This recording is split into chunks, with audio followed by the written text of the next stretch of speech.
la República por la libre postulación. Profesora, bienvenida a Portada. Muchas gracias por la invitación. Profesor, quisiera arrancar esta entrevista. Primero, bueno, usted y su equipo presentaron unas denuncias el viernes sobre algunas fallas sobre el proceso de recolección de firmas. Hablan de que hay incertidumbre y duda sobre este proceso. ¿De qué tratan estas denuncias? Bueno, fundamentalmente sustentadas en las ineficacias que se han profundizado por parte del Tribunal Electoral, pero también y sobre todo por la profundización de las debilidades en materia de lo que son los mecanismos para la recolección de firmas. El 12 de mayo, por primera vez, el tribunal reconocía que tenía algunos problemas. Sí. En lugar de que eso se corrigiera, se profundizó la siguiente semana, 3 días con horas en donde no existían las plataformas, no funcionaban, y eso nos preocupa porque indudablemente afecta nuestra recolección de firmas, sobre todo en el momento que estamos, que constituimos la propuesta con mayor respaldo en este proceso, pero también y sobre todo lo que puede pasar en el 2024 si no se corrigen estas falencias.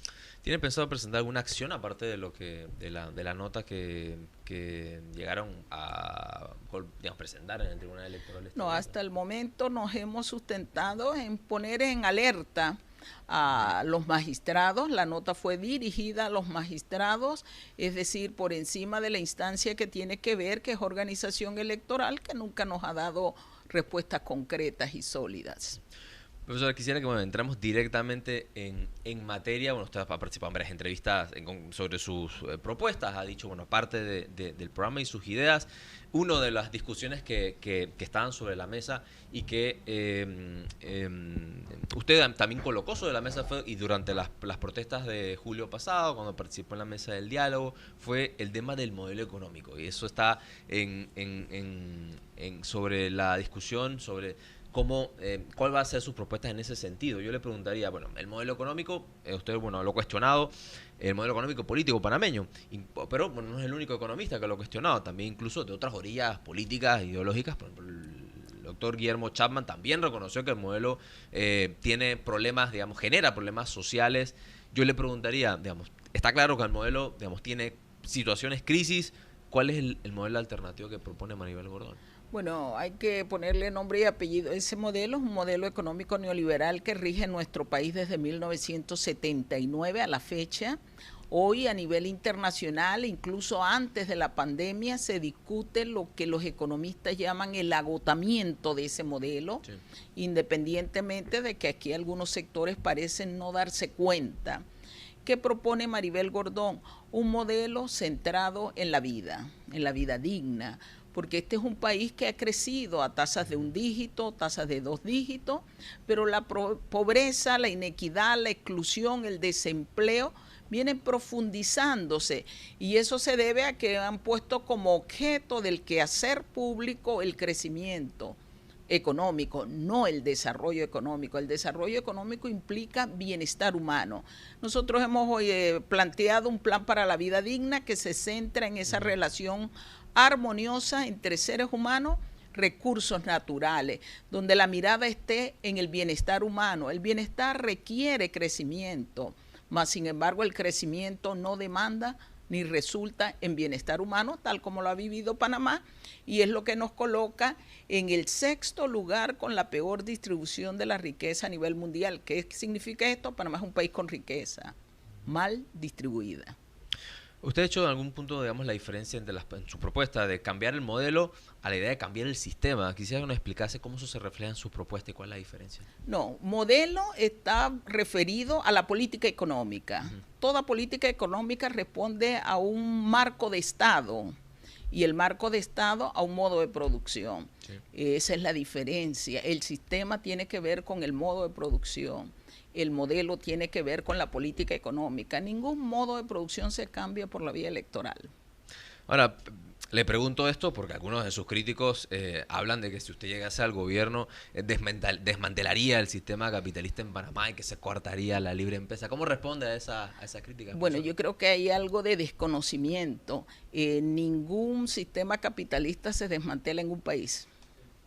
Vivimos en una sociedad capitalista aun cuando existen países socialistas. Los modos de producción tienen que ver con las formas en que organizamos la producción y la distribuimos.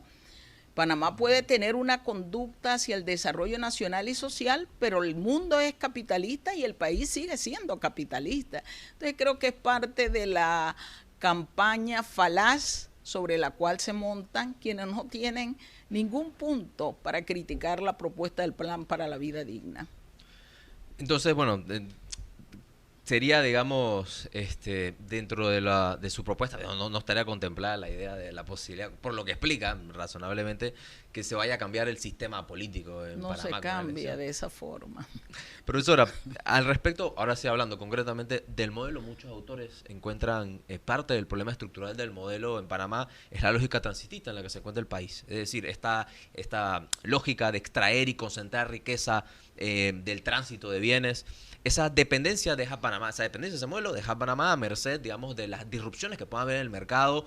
¿Tiene algo para enfrentar eso dentro de su Claro, proyecto? nosotros lo que hemos planteado es que la economía panameña es una economía que ha crecido de manera hipertrofiada. Hipertrofiada significa concentrada y la concentración en términos de actividad económica se ha dado sobre la base de un solo sector de la economía, el sector terciario, el rentismo, el servicio, que no es malo. El problema es que el servicio siempre le sirve a alguien y no ha sido a la economía nacional. ¿Qué proponemos nosotros? Impulsar los sectores productivos, agro, industria, agroindustria, transformar, producir para innovar. Y eso va a permitir lo que no, uno de los puntales que anhela esta población, seguridad y soberanía alimentaria, generación de empleo, salario digno y seguridad social. Mirar al área rural, tan descuidada, tan olvidada por las políticas públicas y que hace y genera algunos de los problemas sociales que confrontamos al salir la población de sus áreas rurales y comarcales hacia las áreas urbanas. Entonces hemos creado innecesariamente cuellos de botellas que han profundizado los problemas sociales en nuestro país. Pero eso implicaría, profesor, la idea de avanzar algún tipo de industrialización del país o agroindustrialización. ¿Cómo hacerlo un país que por el contrario, le ha dado la espalda al desarrollo industrial? Sí, yo creo que en los 80, cuando se reforma, se imponen las reformas 3 en 1 que se denominaron al sector agropecuario, industrial y laboral, aquí se desmantela sectores productivos. E indudablemente uno de los más afectados fue la industrialización. Y por eso es uno de los llamados que nosotros hacemos a ese sector industrial que debe tener intereses en la economía local, en la economía nacional, a impulsar innovación en el sentido de transformar insumos que poseemos para brindar las posibilidades de atender las necesidades sociales a nivel interno, pero también para ir generando una capacidad de exportar la producción que logramos hacer. ¿Y eso cómo se hace? Con una política pública que destine prioridades. Y una de las prioridades, sectores productivos, incentivo, ordenamiento, proyección, pero además definir con el conjunto social cuáles serían los sectores estratégicos de esa industrialización. Yo creo que ese es un puntal que amerita ser valorado e implica planificar e integrar. Ahora, profesor, cuando hablamos de política económica, obviamente no es como una receta que se aplica del Estado, sino hay actores, hay intereses, están en el tablero de la sociedad. Entonces yo le preguntaría, hay sectores, digamos, de poder en este país que generan riqueza en ese modelo que usted está cuestionando, el modelo capitalista. Entonces, hablo de la especulación inmobiliaria, bancaria, los monopolios, que bueno, usted también ha cuestionado. En ese sentido, va a haber una resistencia de estos sectores a ese cambio. ¿Cómo, digamos, plantea avanzar ese cambio que usted, digamos, propone sin que eso, digamos, ese choque, digamos, de intereses suponga una conmoción o una situación, digamos, que complique un país que ya, digamos, está en una situación social tensa y compleja? Por eso, los sectores que han concentrado riqueza en este país, que han concentrado el quehacer de la política económica favorecida por los gobiernos, tienen que entender dos cosas. Uno, que este país requiere, demanda con urgencia caminar hacia el desarrollo nacional y social. Ellos dicen que están interesados en atender los problemas nacionales, esa es una forma de mirarlo. Y lo otro es que si siguen en esta lógica, en donde va a prevalecer solo concentración de riqueza en pocas manos, pocas actividades, pocas regiones, eso va a generar convulsión social. Y creo que son de las cosas que deben ser analizadas y comprendidas. En el modelo, en el plan para la vida digna caben todos los que tienen intereses nacionales y sociales. Profesora, las organizaciones sociales han denunciado que existen sectores estratégicos que están dominados por monopolios. Usted también lo ha planteado en parte de su discurso, que esos sectores además tienen representación política y electoral. ¿Qué medidas concretas, digamos, plantearía usted para impulsar, cambiar esa lógica de monopolios en medicamentos, gas, alimentos, etcétera?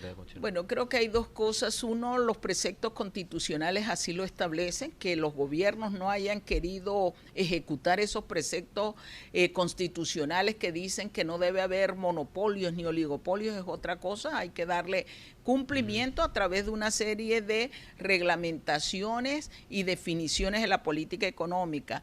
Dos, lo que propusimos el año pasado y que se hace en otros países en las áreas de comercialización y distribución que están generando problemas en actividades estratégicas, alimentación, farmacia, servicios básicos. Los monopolios tienen que dar paso a una estructura distinta de mercado, un mercado que permita precisamente producir, realizar la producción, y la realización de la producción implica que los precios en el mercado no sean oligopólicos ni monopólicos, porque la estructura de precio en ese tipo de mercado es alta y aquí se abusó. 600% más en el precio de un medicamento no es ganancia, es una relación de ganancias extraordinaria a partir de especulaciones, y eso es lo que no se puede seguir dando si queremos ordenar esta economía. Esos sectores que han logrado acumular grandes ganancias tienen que entender los intereses nacionales y sociales. ¿Debemos conversar con ellos? Sí, pero también debemos demostrarles cómo eso afecta al conjunto de la economía panameña. Usted habló también de fomentar la pequeña, chica y mediana empresa. Concretamente, ¿eso cómo se traduce en políticas de Nosotros su propuesta? hemos venido revisando cuáles han sido las supuestas medidas de incentivo y promoción a la micro y pequeña producción y empresa en este país. Y fíjate, uno de los temas que debe ser revisado para poder promover, incentivar al micro y pequeño productor es la carga impositiva. Cuando la carga impositiva es homogénea, que no diferencia entre el pequeño, mediano y gran capital, se hace más onerosa, más costosa para ese micro y pequeño empresario. Aquí se cree que incentivar la micro y la pequeña es regalar, que no es regalar, porque son de nuestros impuestos. Cada administración, una máquina de coser, un paraguas, allí no hay una estructura real. ¿Cómo promovemos una estructura real? Promoviendo a través de financiamientos con bajas tasas de intereses a esos sectores, promoviendo la incorporación de tecnología necesaria, pero también con un elemento clave: generar poder adquisitivo en la población, que es la que demanda al micro y al pequeño productor, que es el que tiene interés en la economía nacional. Ahora, pero cuando hablamos de elevar, digamos, esa calidad de vida de la población y ese poder adquisitivo, se complica en el momento en que tenemos un aumento del desempleo, un aumento de la informalidad, que es un problema crítico. ¿Cómo va a atacar esa situación bueno, gobierno yo suyo? creo que hay un punto inicial y ha sido incluso un tema discutido por los economistas a nivel mundial y que incluso ha llevado a generar el otorgamiento de premios Nobel, y es demostrar algo: los salarios no inhiben la producción. Al contrario, una población con un nivel de salario que permita resolver sus necesidades fundamentales de vida, que es la cesta de alimentos y otros gastos necesarios, es una población que va a demandar bienes y servicios. Y en la lógica de la demanda de mayores bienes y servicios hay que producir más, hay que invertir más, hay que generar y promover entonces las condiciones para que ese mercado genere lo que nosotros llamamos el flujo circular de la economía, donde hay un flujo creciente en la medida que se logra realizar la producción. Y eso es lo que no se está dando en Panamá, una informalidad que está alrededor del 60%, una tasa de desempleo que está en el 9.9% y todo esto según cifras oficiales. Puede ser más profunda, pero es más profunda porque ¿qué estamos produciendo? Un país que no produce no puede generar empleo. La relación de generación de nuevas plazas de empleo, siguiendo la misma lógica de una economía y de un modelo que tiene sus dificultades en la medida que se sustenta en el rentismo, estamos condenando al país a no tener una capacidad de oportunidades para esta generación y las futuras generaciones. Entonces yo creo que hay que comprender cuál es la dinámica de la economía, y la dinámica de la economía va más allá de ganancia, debe resolver bienestar humano. Profesor, ¿tiene alguna obra cumbre contemplada en su propuesta? Usted puede decir, bueno, esto es una de las obras insignia que tendría, digamos, de llegar al gobierno. La encíclica social del Papa Francisco. Obra cumbre. Estableció tierra, techo y trabajo como elementos fundamentales. Estableció la necesidad de garantizar, de proteger la vida en todo su esplendor, en todas sus manifestaciones, no solo la de los seres humanos. Eso para mí es un puntal, y lo que los economistas, algunos economistas a nivel mundial venimos trabajando, la economía para la vida digna. Profesor, otro punto importante que también es de interés de parte de la ciudadanía es la política exterior. Entonces, en ese sentido, yo quisiera preguntarle, en su gobierno, de gobierno, de llegar a la presidencia, su política exterior, ¿cómo sería? Primero, en regional, y luego, concretamente, ¿cómo serán las relaciones con los Estados Unidos?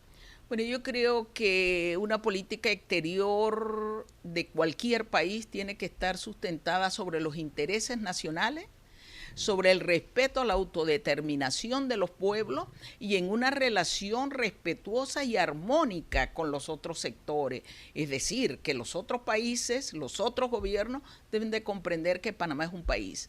Uno de los problemas que hemos tenido es que los gobiernos panameños han sido sumisos a determinados intereses. Y con los Estados Unidos nuestra relación debe ser armónica en el tanto entiendan que Panamá es un país que clama, luchó y sigue luchando por alcanzar su plena soberanía, y en la medida de que se respeta nuestra autodeterminación, como nosotros respetaremos las de ellos, creo que no debe haber ningún tipo de problema. Profesor, ¿y China? ¿Cómo quedaría esas relaciones? Y le contextualizo esta pregunta. Estamos viviendo un contexto internacional y geopolítico de escalada entre Estados Unidos y China, casi que una suerte de guerra fría reeditada. ¿Cómo sería su política exterior en esas contradicciones? Porque en Panamá hay inversiones e intereses de Estados Unidos, pero también inversiones e intereses de China. ¿Cómo sería su propuesta? El mismo esquema, en el marco del respeto, entendiendo que hoy China es una de las principales economías a nivel mundial, que no se puede negar que genera uno de los mayores procesos de producción a nivel mundial, y cuidado más que los Estados Unidos. Nosotros tendríamos que tener también una apertura de mantener relaciones con un país como es China, con las capacidades que tiene, pero también haciendo respetar nuestras capacidades y nuestros intereses. ¿Cómo se logra esta relación con Estados Unidos y con China? Teniendo una clara visión de una política exterior de Panamá, y esa política exterior de nuestro país debe sustentarse en nuestra visión estratégica. ¿Hacia dónde vamos como país? ¿Qué queremos? ¿Cómo lo queremos? ¿Y para quién lo queremos? En la medida que tengamos eso trazado, que significa una planificación con un carácter a largo plazo, discutido con participación de los diversos sectores de este país, nosotros debemos caminar en ese sentido en el conjunto internacional, respetando y promoviendo lo que creemos, autodeterminación y procesos de paz que permitan relaciones armónicas. Profesor, otro punto, digamos, que es interés de la ciudadanía, tiene que ver con la seguridad y la política, digamos, de de seguridad en el país.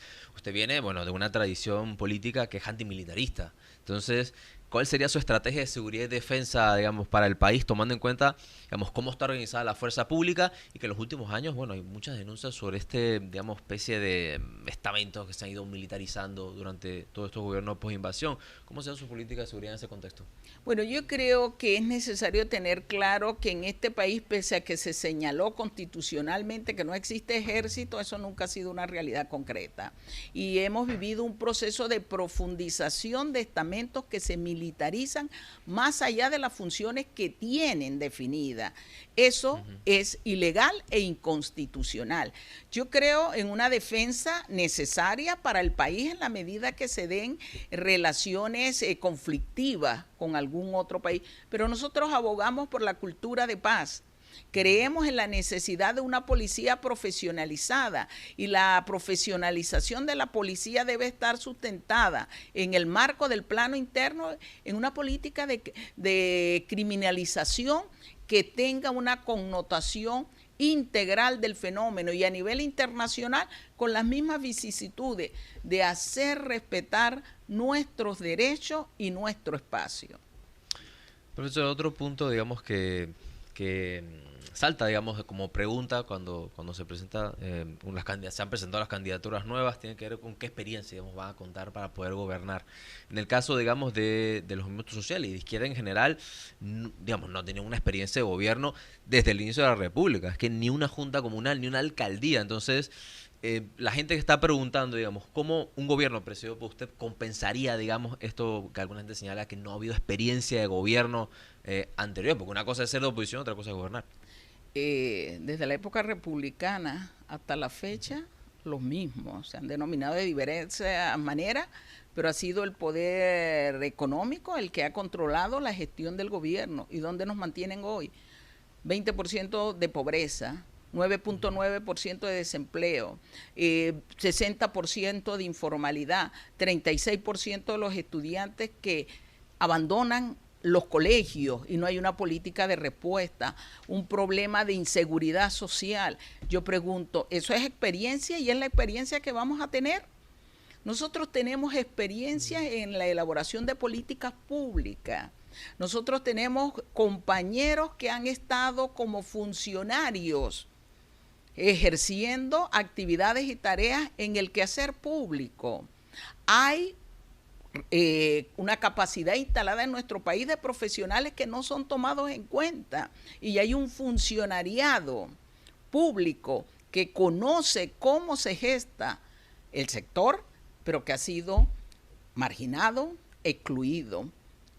La responsabilidad, yo soy experta, mi especialidad es política económica, he elaborado planes, que no se conozca que he participado en esa elaboración, sobre todo en el caso de las políticas públicas para la mujer.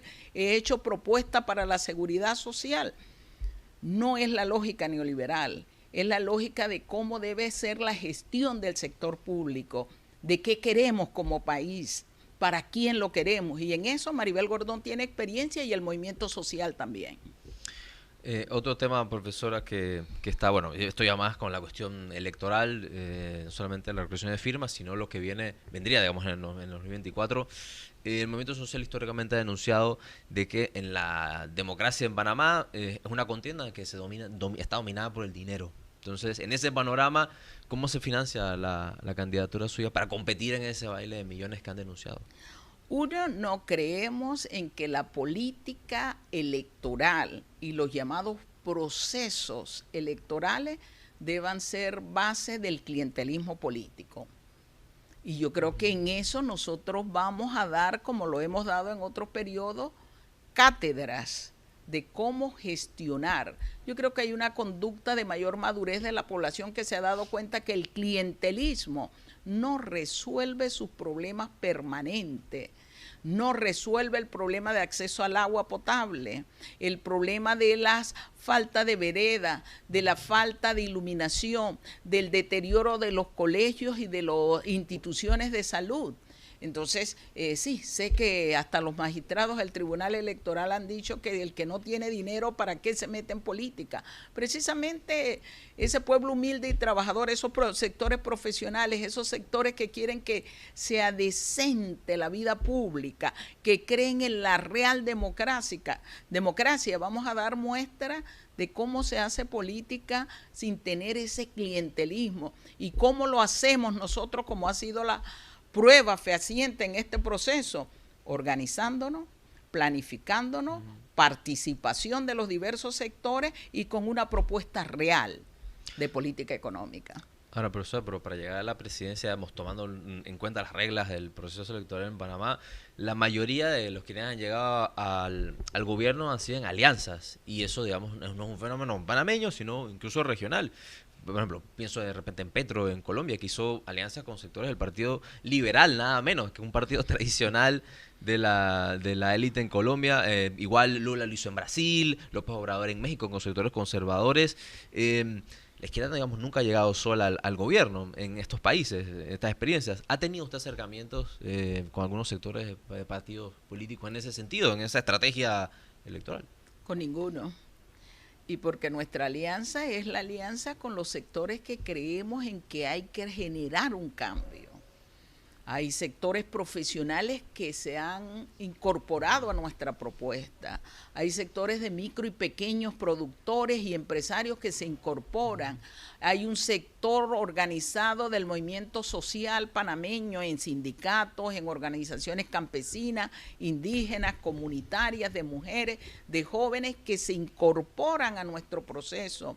Hay una participación de los sectores que aquí llaman de izquierda, que también están en este proceso. Es decir, todos aquellos que creemos que este país no puede seguir por el rumbo en donde nos ha colocado la partidocracia, los pseudo independientes.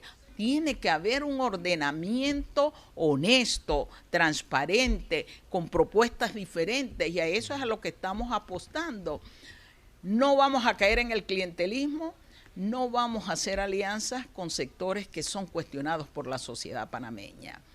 El pueblo panameño tiene la tarea, tiene la misión de no ser objeto nuevamente de ese proceso clientelar a través de los medios de comunicaciones, de los fraudes en las diversas elecciones que han sido denunciados.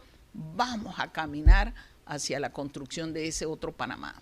Pero eso hay sectores, bueno, claramente, bueno, lo ha planteado el tema de los partidos, no, pero y otros sectores que los autodenominados, digamos, libre independientes o libre postulación, esos sectores, ¿habría algún tipo de Hemos conversado con precandidatos, a la libre postulación en otros cargos. Y sí, hemos conversado fraternalmente y hemos valorado las posibilidades de establecer, en la medida que nuestras plataformas de lucha, nuestra propuesta de trabajo, nuestro plan de acción coincida, de poder realizar estas alianzas. Profesor, otro punto también en el tema electoral tiene que ver con los votos. Al final la elección se define por números. Quien tiene la mayor cantidad de votos es el que al final termina siendo electo. Históricamente, digamos, en los resultados electorales de 2014 y 2019 dejaron claro de que una parte de los trabajadores, en general, trabajadores hombres y mujeres, pues no optaron por una opción que se presentaba como una propuesta de los trabajadores, que era en el caso del FAT, digamos, del cual usted formó parte, etcétera. ¿Habrá algún cambio, digamos, en su propuesta en relación con las experiencias anteriores, digamos, que le permita acercarse más a esos trabajadores que votan a los partidos, no votan a las organizaciones, digamos, que dicen representar a los trabajadores? Nosotros vivimos en una sociedad que es dinámica, no es constante, de cambios. Vivimos en una sociedad panameña donde hay una evolución del accionar de la población panameña, y es esa misma población la que está demandando esos cambios y ha comprendido además que no podemos seguir votando por los mismos. Tienen su alternativa, tienen una propuesta diferente.